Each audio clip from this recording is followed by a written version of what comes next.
Hello and welcome back. Today we are going to have a look at a match between me playing as India and Nathan playing as Portugal.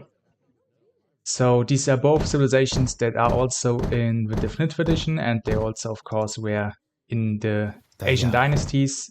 So they are pretty well-known civilizations, but they have received some changes in Wars of Liberty, so they should be pretty interesting. So as you can see, I start by sending 2 villagers onto food, the rest on wood. And this is actually not the correct way to do it. Instead, you should pull everybody on. You should put everybody on wood, because you need the wood in the beginning with India. At least in Wars of Liberty, I'm not sure how exactly it works in DE, but yeah.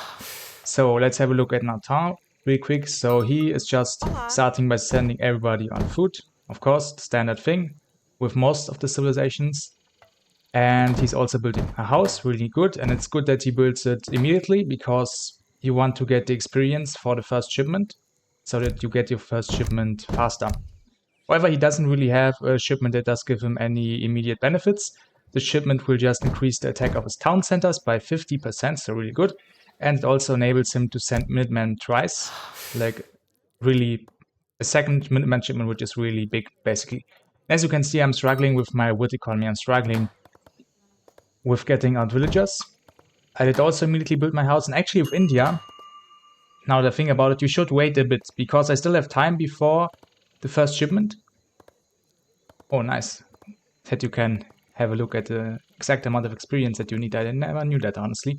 But okay, yeah, I could have maybe waited so that I could have gotten my villager out faster and then built a house, but honestly, this is just bad by me that I did not put everybody on wood.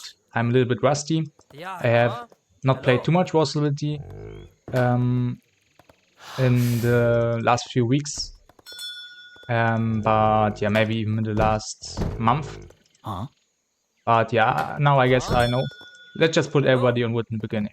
So yeah, now I even put all of the villagers on wood, even though it's pretty late now, but okay. So my first shipment is actually the Holy Refuge. And as with all of the shipments in H1, you get +1 villager. In H2, you get +2 villagers. In H3, 3. And in 4, 4. In TE, I think it's you get only 1 villager for every shipment in every age. So this is a lot stronger here. But I think maybe you start out with less villagers in Vol and less resources, possibly. But yeah, another strong thing is that my livestock trickles experience. So this is really helpful for me. And of course, as you should also do, I'm scouting with my monks. And also getting as many treasures as I can, pretty much. I mean, I actually have scouted this treasure, but maybe I don't have the stun ability at the moment, so and I kind of just want to scout more. But maybe I should just go for this. But it's okay. So yeah, Nathan. Yeah, it's pretty simple. With the Portuguese, the H1, honestly, he's doing a good job with herding. Herding is really important. Of course, the hunts, they should be close to your TCs. This way, you will be able to cover safely. And this can really make the difference between losing and holding on. Especially with when you are doing strategies that are more risky, I guess, where you are not getting out units early. For example, a fast fortress. There you do want to have your animals very close to your TC. And yeah, the fast fortress is a very much standard strategy for the Portuguese. It's very rare that they do a second age play.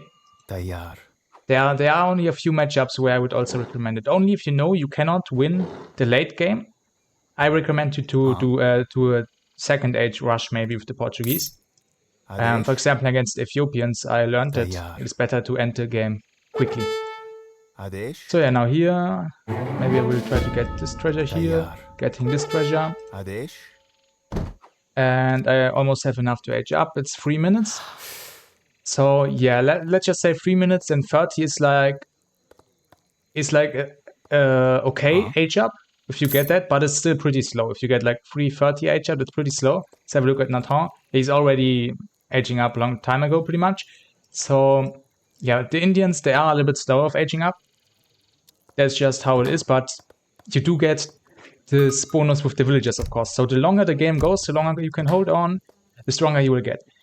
As you can see, I'm also aging up the Kanimata. Normally I only age up 3 villagers. This time I just put 4 on it. I honestly didn't even notice that really, but then I just thought like, okay, that's fine as well. What's really important now is that you should also have enough villagers on wood as well, so that you can age up and also maintain your villager production while you are aging up. Maybe I can also get a livestock pen. The Indians cannot eat their livestock, but having a livestock pen increases the experience trickle of the livestock. And here you can also see this does also give me experience, so I like it. And you could also get some mercenaries later on if you wanted to. And here I kind of make a mistake because I see his explorer, and then I guess I kind of panic because I'm like, yeah, his explorer can do the crack shots, so I can't really do much. I kind of want to walk away. But honestly, possibly the best play would have been to just stay close to the treasure. If he tried to crack shot it, then I could have stolen it or taken it. And meanwhile, I could have fought the animal, the treasure guardian, and then just tried to take it if it died. So I could have played that better, but this way it's just a safe way. My explorer has good HP. But yeah, that's what you should do. Always try to get very close to the treasure. Don't try to kill the treasure guardian from distance. You have to be very, very close so that you can then quickly pick it up. But yeah, okay. Like when small things like that, when things like that happen, I know it is unfortunate, but I also know they do not decide the game. The game is decided by the other players. So we can see Nathan aged up with coin. That's a really good shipment. I don't think you have that or age up. You don't have that in the base game in DE. This 400 coin age up. I think it's even 440 coins. So really good age up. You just send 440 coin or age up with that. You send 700 coin. You have pretty much everybody on food, and then you can just age up easily. So really nice. And he's also getting a fishing boat for every age up, so I guess he can take that as well. Yeah, he just has to gather up all of the coin, then he can age up. And also, what you possibly are noticing is that there's new music at the moment, and that is because that can cause copyright claims, and I just don't want to deal with that.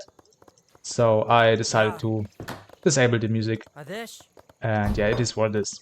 So as you can see, my first shipment are 5 sepoys, and I also of course get the 2 villagers, so that's quite nice. And with the Kanimata you actually get 200 wood, 200 food I believe, and 100 coin. So that's actually really strong because you immediately get the wood you would need for a barracks. And with India you do need a lot of wood. You need wood of course all of the time for your villagers. You need wood for the market, for the barracks. Of course your houses, they luckily cost only 80 wood, which is really nice. And for example, the livestock pen would also be good. On this map, you could also go for a dock, so a lot of options. I decided to not go for a dock because I don't want to waste my wood. Because, yeah, as I said earlier, I need the wood also for other stuff. I want to be fast with the barracks. But honestly, I was pretty certain that he would do a fast fortress, so maybe it was a mistake to rush the barracks. Maybe I should have went more economically, but it's just my standard build with India that works really well overall.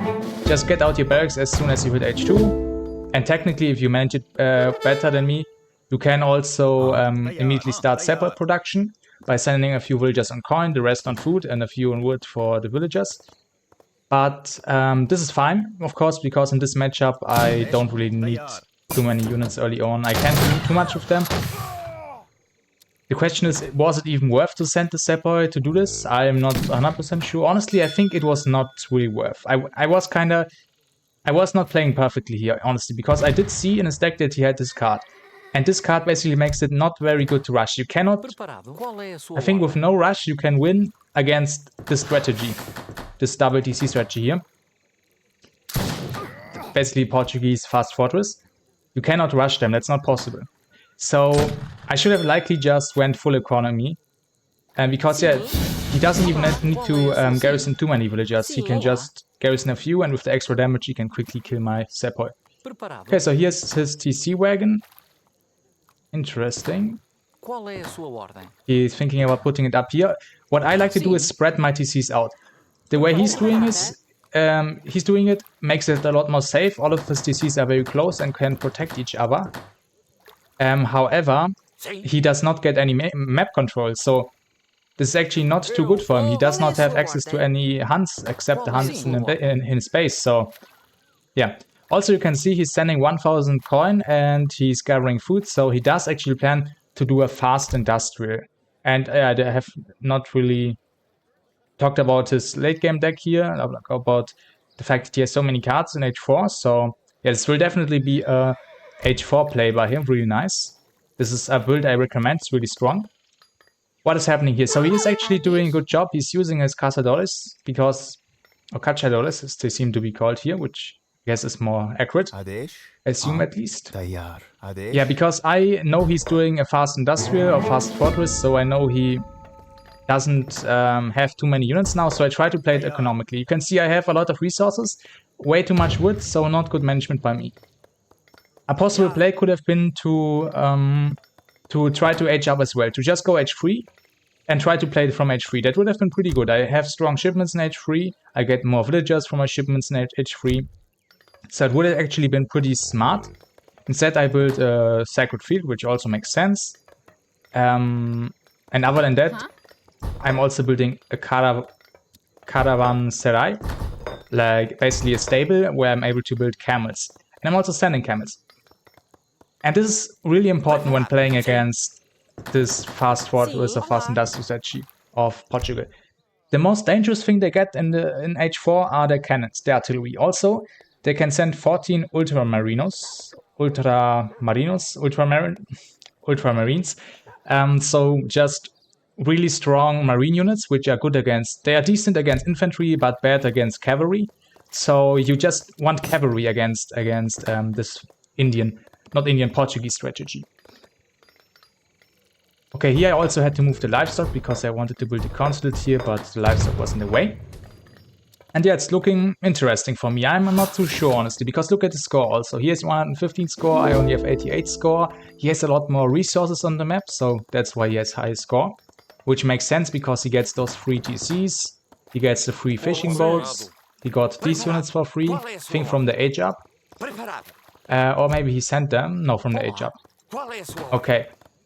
And he's also edging up to H4, which is interesting. And he's completely in his base, which is, I think, honestly, considering I only had like a few sepoy attacking him, he should have not done this, what he decided to do. He should have taken the map. He should have gone for this hunt with his second TC and this hunt.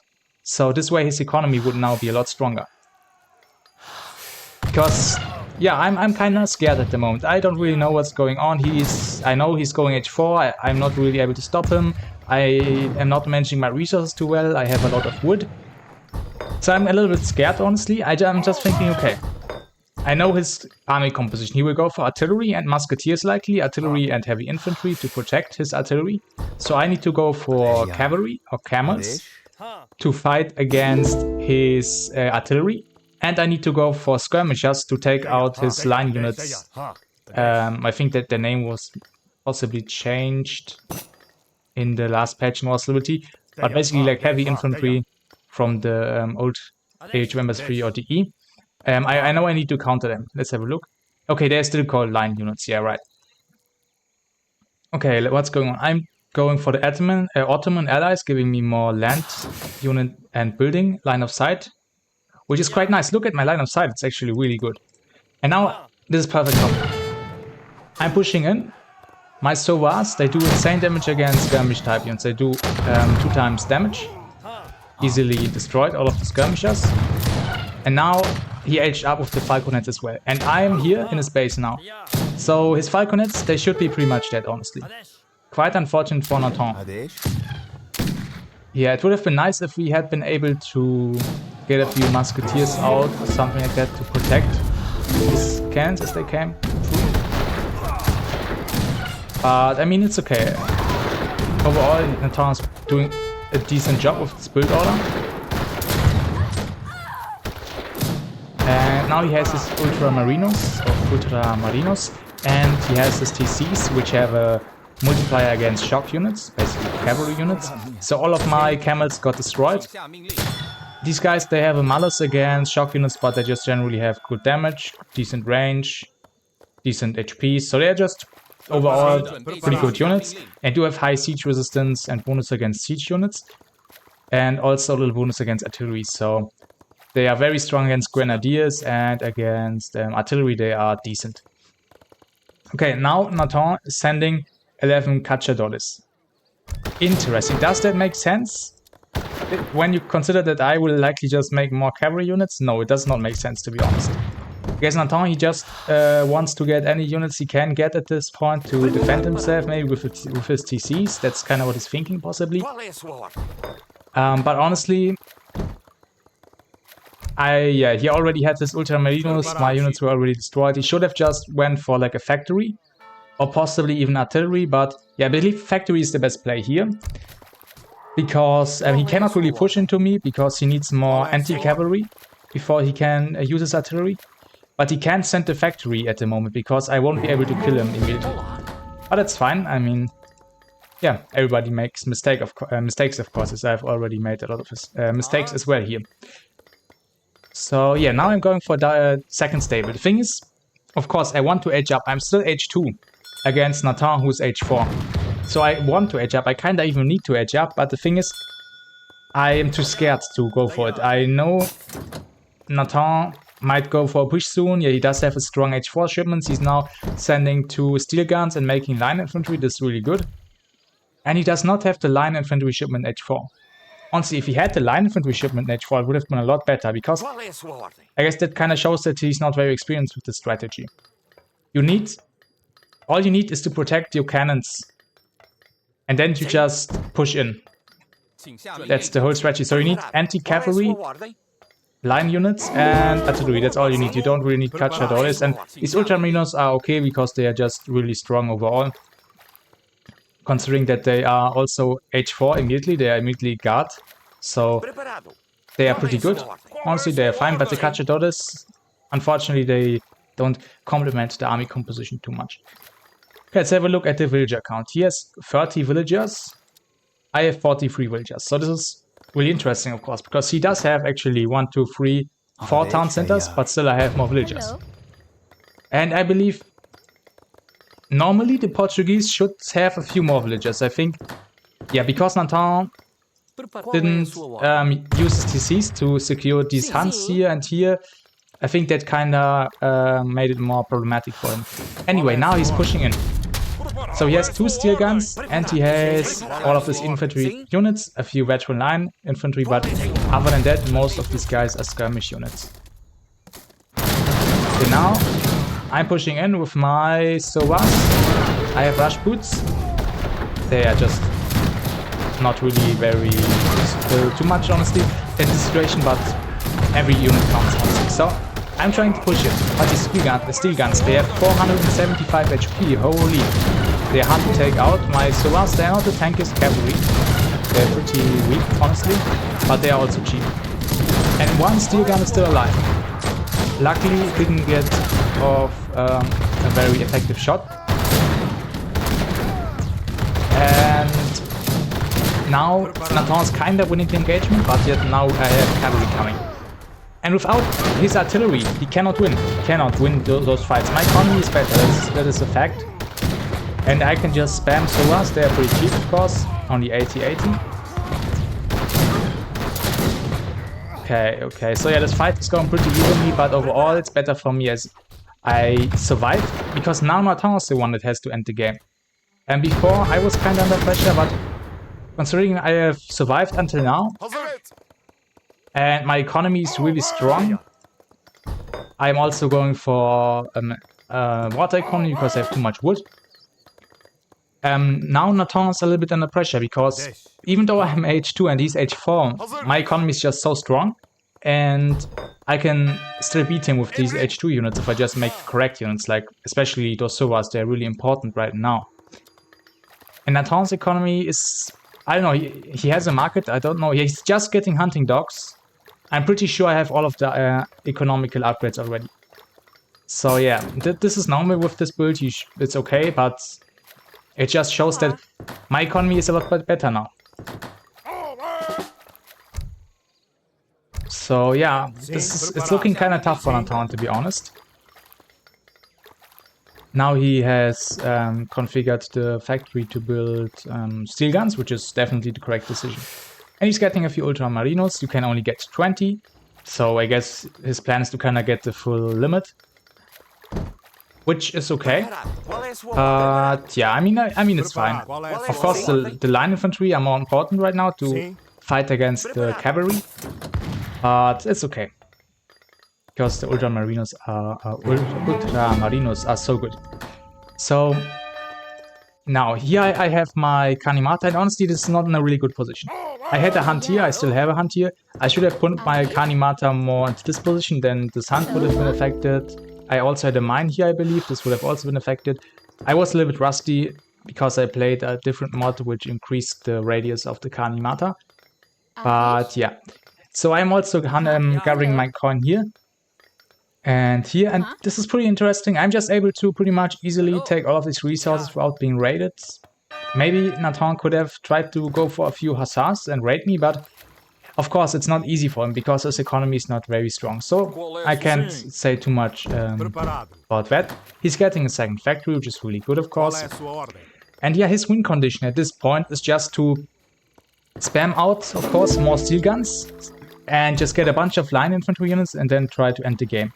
What he should be doing as well is getting out villagers all of the time. That would also like let him scale better, and even if he's not able to win in one push, he had a better chance of winning. So this is definitely something Nathan could have improved in this game, is to spread out his TCs, especially against an enemy where you know they don't have a strong rush. India, I mean, if you go for the Akala fort and a little bit of a different build than me, you can technically, I think, do like a zipper rush, which is decent, but honestly, you can't easily destroy the Portuguese, even if their TCs are spread out. Even when I know the enemy is going to rush me, I still spread out my TCs a little bit more. And that's something I would recommend for him as well. And yeah, he's just doing what he's supposed to do, getting his line units, getting his steel guns. So, that's good at least. How's it looking for me? Okay, I'm able to gather up here, so I'm able to gather from all of the resources on my side of the map, which is really helpful. And I'm just continuing to spam out units in H2. I'm still a little bit scared, honestly, that when I stop spamming out units, especially Sovas, that I will just get overwhelmed. And I know my economy is really strong. It will become stronger and stronger the longer the game goes. I just want to not lose against the steel gun attacks, so that's why I'm just spamming out units. And yeah, I believe it is likely the correct call in this situation. But yeah, for next time, I do know that I should play it more economically in the beginning. I shouldn't possibly not even getting the barracks immediately, because even if the Portuguese player decides to rush you, which is unlikely, especially if you have a look at this deck, you can still likely survive, because the Portuguese rush isn't the strongest. Okay, for some reason it's bugging a little bit. I cannot click on Nathan's home city like that, but I can have a look at it from his perspective. Okay. So yeah, he's now also getting out more fishing boats and getting the upgrade, which is a good idea, because he is struggling with the map control. He knows he will not easily be able to protect all of his villagers on the map, because I do also have the cavalry advantage. Also something that is quite interesting, as you can see, it was changed in Wars of Liberties so that you cannot see if the enemy hunts are being eaten or not anymore. You don't know. For Nathan, it looks like all of these hunts are still here, these hunts are still here, these hunts, you can't see anything, but if you look from my perspective, here, this hunt eaten. This hunt, only one animal left, and this hunt is being eaten, this hunt is being eaten. So that's I like the change, definitely. Even though it does kinda lie to you, I guess, because it says like this hunt is still alive, but it is really nice. I think you just have to get used to that. Okay, now Nathan just continuing to spam out his units, and he was able to get up a house quickly enough to get out his steel gun here, which is really important, especially in the old game, in War Civility, because in DE, when you don't have the population, I think the unit is just kinda, the production halts and the unit is ready to come out, but you have to get a house, then the unit immediately comes out.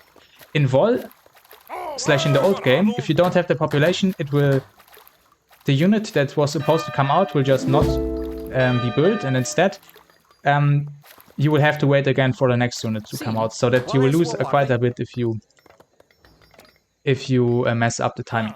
So now I decide to push forward. I know I have the cavalry advantage. I can just go ahead and try to raid him. He has a very stationary army. And this is perfect for me right here. His villagers are getting massacred here. Perfect. So this is interesting. He starts building up a fort here, so it would have been nice for me to maybe push in here and try to deny the fort, but honestly I can't complain. Taking out so many villagers is always a really good thing. My economy is strong. I'm weakening the economy of my opponent. This way I should be able to win over the long run. And I'm also edging up now. Finally, my resources have just become so great. I even have almost full population, as you can see. I think I even had full population when I was attacking, so yeah, I think this was a pretty good idea to do it like that. Just raiding again, not allowing him to hunt. And here you can really see that it was a mistake from Nathan to not have his TCs be spread out a little bit more. Here I'm also raiding a bit. Also have these chakrams here, which are extremely strong. It was able to do 3 times against standing units. Standing units. And standing units in War Liberty, they are basically just your normal infantry. All of your infantry units are also standing units. You can see here, standing unit. So these chakrams do 3 times damage against all infantry units, so extremely strong with splash damage as well. I'm also deciding to start destroying a few houses. And you can see that's a pretty good idea. Nathan's actually popped.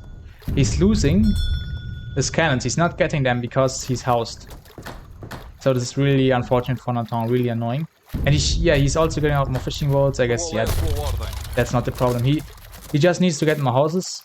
He needs more wood. So actually he should stop the fishing boats and get a few houses. But of course I can understand in this situation that you would not realize that. Yeah, I've also gotten out a few fishing boats, getting the upgrade here. And because I'm almost at full population, I'm not getting out more fishing boats. My economy is already really strong. I just need to get units onto the field. And yeah, Nathan's front has been built up. And now it's attacking my building. That's also an interesting thing about Wars of Liberty. That's not the case in base game or in DE. Your tower buildings, generally your buildings can actually attack other buildings. So that's interesting, like in Age of Empires 2.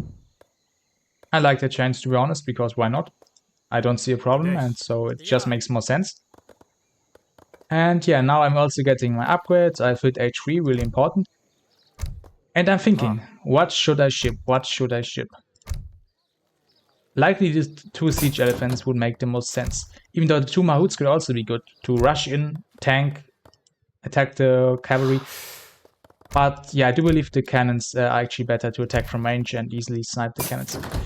And for also the tiers, as you can see, I overpopped. I had to look at my population. I built more Sovas so that I would have 212 population as I sent in these cannons. Because the way it works is as long as you have 1 spare population, you can always send all of your shipments that cost population, no matter how much they cost.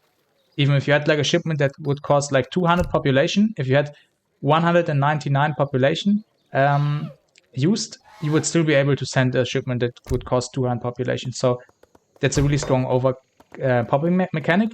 It also works the same way with shipments from your consulate, where you are also able to overpop with them. So that's something to keep in mind. Now my Sovas are upgrade. As you can see, their stats are not too good. Only 270 HP for a cavalry unit and only 24 damage, but they do their job. They are cavalry, they are cheap, they are fast. That is something nice about them. They have 7.5 speed. I believe normal hand cavalry only has like 7.75 speed maybe, or maybe 7.25. But I think only dragoons have 7.25. So yeah, these Sovas are extremely fast. Really nice. Let's have a look at Nathan.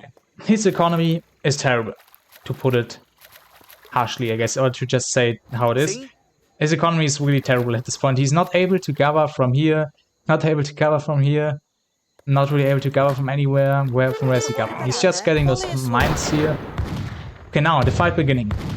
Nathan has a bunch of lines, only 9, really nice from him. I'm kind of just charging in, letting my Sovas tank while my infantry also take out his infantry, as they are skirmisher units, Abuscans, Chakrams, really good against infantry.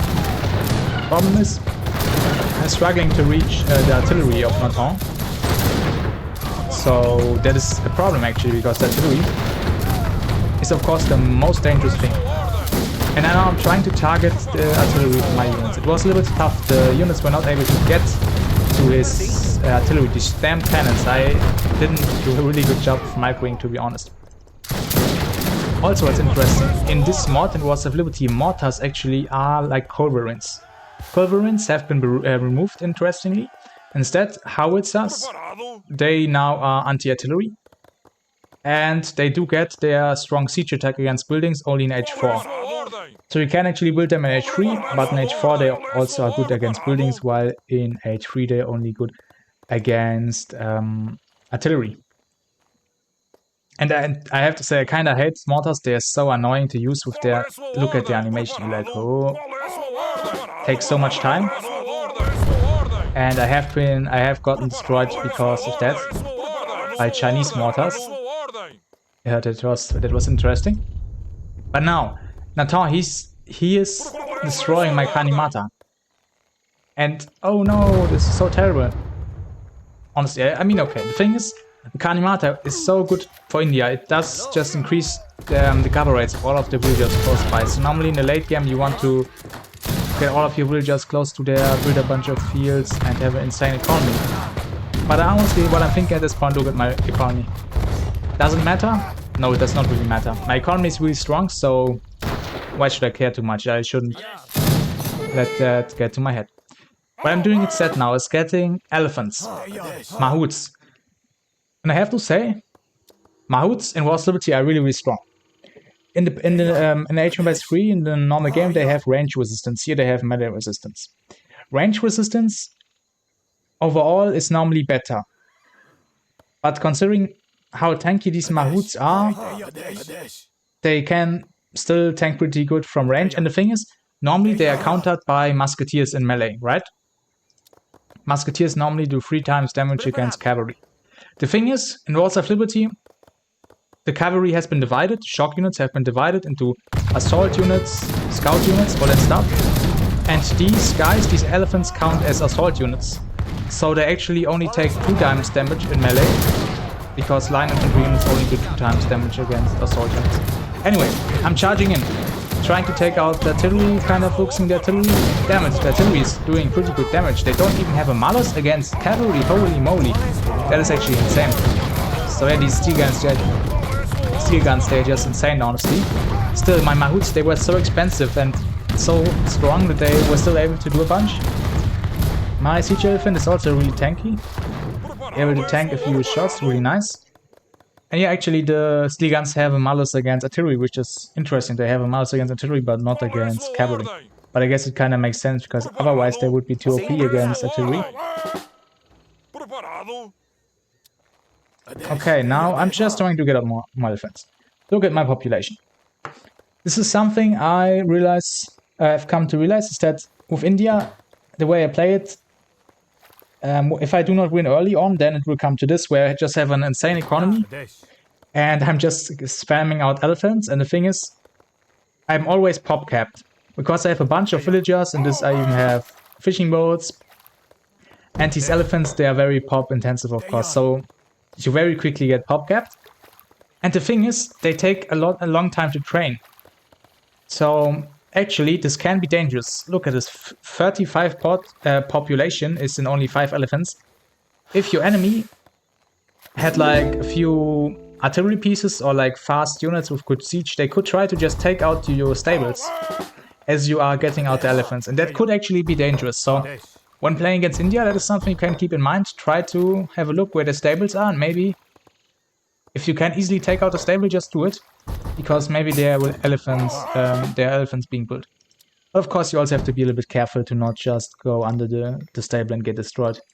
So now my big army is coming. Natan's economy is still terrible. Terrible. Look at his economy. He's poor. He's just able to get out a few line infantry units, not even upgraded to H4. He does have his steel guns. And I just have a bunch of elephants. These elephants, they are only disciplined. I'm H3 at the moment. Now I'm aging up to H4. I also aged up to H3 with the Tower of Victory to get this ability that greatly increase attack, hit points, and speed of the units. And I used that ability when I was fighting earlier, but yeah, I don't know. I know you can't really tell how much of impact it has. I guess maybe if you can tell if you just have a look at the stats of the units, but I didn't do that in the battle. Now, I'm quickly taking out this factory because I would say really good siege damage. Oh my god, and here you can see what happens when you get into range of these ski guns with your cavalry units. I mean with your infantry units. So yeah, even though I have an economy that is like 10 times stronger than Nathan's economy, he is still able to hold at the moment. But what I'm kind of thinking to myself at the moment is, well, I'm going H4, so I don't really care, honestly. I know Nathan's not really able to gather any resources from here, right? So I would be surprised if his economy would be really strong. I can't even see any villagers, so yeah, he just has villagers here. Here he only has 35 villagers. Food income is really bad. He's forced to sell coin to get a few more musketeers. And I did destroy one factory, which was also really good. Now he's only getting one artillery piece from one factory. Now Nathan is doing the correct decision. He is making the correct decision. He is doing the correct play. He's moving forward with his units. I've just hit H4. He knows his economy is terrible. He lost one factory. So he has to end the game before I just get stronger and stronger. So yeah, now he's pushing forward. I see it. I start pretty much chill, like in a chill way. Just moving back my units, my villagers. This guy even... This woman just dodged a few cannonballs also. Everybody just chilling here, just gathering. So Nathan is so close because I know even if I lose even if I lost all of these villagers here, honestly, even if I lost all of these, my economy would still be very strong. So I'm not too scared here. I know I just waited for the upgrade for the elephants. And now that the upgrade has come, now it's time to fight. There are H4 elephants. Also selling the card to reduce population of elephants, but that doesn't really matter at this point. Now this should be the decisive fight. Okay, really nice. I'm able to come in from this side as well as the other side. My infantry is kind of the back, but I know if I move it up now, the cannons could destroy it. Okay, luckily my cannons, the infantry was not targeted by the cannons. Now one shot, boom, boom, boom, boom, boom, boom. Wow, everybody destroyed. Elephants, come on, elephant power now. You have the extra melee resistance, 30% melee resistance. You have the assault tag, you only take 2 times damage. They only do 15 damage times 2, only 30 damage. My elephants completely surrounded, doing area damage, but they don't do area damage all around them, only to a few units in front of them. Anyway, the elephant just tanking. All of the cannons are dead. My infantry is still shooting in and I won the fight. My economy in the end was pretty much used up as well, but I still have full pop pretty much. Nathan, a lot less population, his economy unfortunately really weak. No chance for him. Was this game winnable for him? I think it was winnable if he had made a few changes. For example, if he had taken the map with his TCs, his economy would have been 10 times stronger. He would have been able to eat all of those yummy hunts here, the mines, wood. Also, he should have gotten market upgrades, I believe, even a little bit earlier. I don't know how many he got in the end even. But yeah, because he wasn't really able to hunt too much, I guess the upgrades wouldn't have done too much in this situation. Another thing... Yeah, he should have kept making villagers. Of course, in the end, his economy is really weak. But yeah, that is something that I recommend with the Portuguese. You can, of course, also try to end the game pretty much immediately as you hit H4. Don't go for any economy, just try to get out a bunch of units, all the resources, spend them on units, and then send strong shipments and just go and try to win. Nathan kinda did something like that. He did something in between. He made a few villagers and stuff like that. Didn't really take the map. He sent unit shipments immediately. And then he tried to push, but unfortunately it just wasn't effective enough. And he didn't make the correct units. He needed more line infantry against my cavalry, my SOAS. And yeah, of course, we also saw how his villagers got destroyed because they were unprotected with no TC. Like here, all of the CCs here with no resources. It's really unfortunate for him. You want to have resources with your TC, of course. Then you can use the true strength. You can get the line of sight if you split them up. You can get the protection for the villagers. You can send Minutemen from all of the TCs. So yeah, if you know the enemy will not completely hard rush you, you should try to spread out your TCs. Especially if you send this card. This card makes your TCs really strong no matter what. Even if they are spread out, they are really strong. Okay. Right, and for me, I could have also played a better for sure. I should have tried to play more economically in the beginning. Maybe even not go for Seppo. Yeah, don't send a Seppo shipment. I was kinda unsure what I should do because I didn't really think about it before. And I just went into the game and then I just decided, okay, I think the standard build order should do it. And in the end, I did win. But for this matchup, you should actually try to play it more economically in the beginning. Try to maybe even go H3, maybe even do a fast fortress, honestly. With the Kanimata, I really like the Kanimata. I unfortunately in the end lost it. But the Kanimata really helpful, a bunch of resources for aging up, better cover rates for your builds. But you have to place it well. Place it well so that you can affect most of the natural resources around the Kanimata. And yeah, other than that, also I had too much wood in some situations. I should have tried to get more coin, get my builds on coin, on food more effectively so that I would have been able to age up earlier, get more units out, stuff like that. But overall, I did what I had to do, of course. Especially just spamming outsource was what was winning me the game. And yeah, these Mahuts, they are so strong also here because they in the normal game they have a malus against heavy infantry, but here in Vol they only have a bonus against skirmishers, but they don't have a malus against heavy infantry. So yeah, I believe they are a lot stronger against musketeers, for example, because they also have melee resistance. They count as assault units, so they take less damage from the musketeers than they would if they would count like normal scout units. But yeah, so yeah, definitely really strong. I recommend to go for Mahouts, even though they are very pop intensive. And I don't know, if the enemy counters them with, for example, Dragoons, that is something Nathan should have maybe tried to do, but his economy was just really weak, so it was difficult for him. But yeah, if you counter them with their Dragoons, then they are very weak, pretty much. But if the enemy is just making infantry, then they can destroy the infantry. Okay, but a lot of talking. But yeah, I like to talk a lot in my videos, I guess, to just give out all of this information, all of these thoughts, because I think that is what makes RTS games great. Is that all of the strategies, all of the thought going into it, like using your brain to do this, thinking about stuff and talking about it is just nice. I like it. So let's have a look at the resources. So yeah, I pretty much had double the resources, even more than double. I had more of all of the resources. I spent more on units. All makes sense. And it just makes sense. When you going to up the ages, normally you are just trying to send a strong shipment and use them to win the game, possibly. While the other player, he's constantly making villagers, immediately getting market upgrades. So his economy should also likely be better, but still, Nathan could have done a lot to manage his economy better, and he could have gotten a better economy. And yeah, in the end, I also got a few more unit kills, even though his artillery got a lot of kills against my infantry. Interesting awards. I don't even know what exactly that is. 2000. 8 more experience. Building plus training queue. Okay, and he got more from combat. Okay, interesting. Okay, the classical graph here.